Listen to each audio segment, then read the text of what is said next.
વીજ પડીથી રાજુલા જતો મુખ્ય માર્ગ હાલ અત્યંત બિસ્માર હાલતમાં પરિવર્તિત થયો છે। રસ્તા પર જગ્યા પર ફૂટના ઊંડા ખાડા પડેલા હોવાને કારણે વાહન ચાલકોને ભારે મુશ્કેલીઓનો સામનો કરવો પડી રહ્યો છે। ખાસ કરીને રાત્રિના સમયે અને આવનાર વરસાદી માહોલમાં આ ખાડાઓ વધુ જોખમી બની જાય છે, જેના કારણે અકસ્માત થવાનો ભય સતત ઊભો રહે છે। આ માર્ગ પર દૈનિક મોટી સંખ્યામાં નાના મોટા વાહનો, શાળાના બાળકો, કામદારો અને મુસાફરો અવરજવર કરે છે, પરંતુ રોડની હાલતને કારણે લોકોમાં ભારે રોષ જોવા મળી રહ્યો છે। અનેક વખત વાહન ચાલકો ખાડાઓને કારણે સ્લીપ થઈ જતા અથવા વાહનનું નુકસાન થતા અકસ્માતની ઘટનાઓ પણ સામે આવી રહી છે। સ્થાનિક લોકોના જણાવ્યા મુજબ આ રોડ પર વારંવાર મરામત અને નવીકરણના કામો થયા છતાં કામની ગુણવત્તા અંગે હંમેશા પ્રશ્નો ઊભા થયા છે।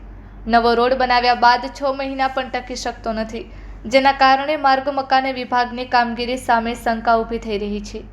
કામમાં થયેલા ભ્રષ્ટાચારની ચર્ચાઓ પણ લોકોમાં ચર્ચાસ્પદ બની રહી છે। આ બાબતે સ્થાનિક વાહન ચાલકો, રાહદારીઓ અને મુસાફરો દ્વારા જવાબદાર તંત્ર પાસે તાત્કાલિક ધ્યાન આપવા અને માર્ગનું યોગ્ય રીતે મરામત તથા ગુણવત્તાપૂર્વક નવીકરણ કરવા માંગ કરવામાં આવી છે। જો સમયસર યોગ્ય પગલાં લેવામાં નહીં આવે તો મોટી દુર્ઘટના સર્જાવાની શક્યતા નકારી શકાય નહીં। અંતે લોકોની સુરક્ષા અને સુવિધાને ધ્યાનમાં રાખી માર્ગ મકાન વિભાગ સહિતના સંબંધિત અધિકારીઓ તાત્કાલિક કાર્યવાહી કરે તેવી સર્વસામાન્ય જનતાની માંગ ઉઠી રહી છે। Report by Sarfaraz Khokhar, Amreli.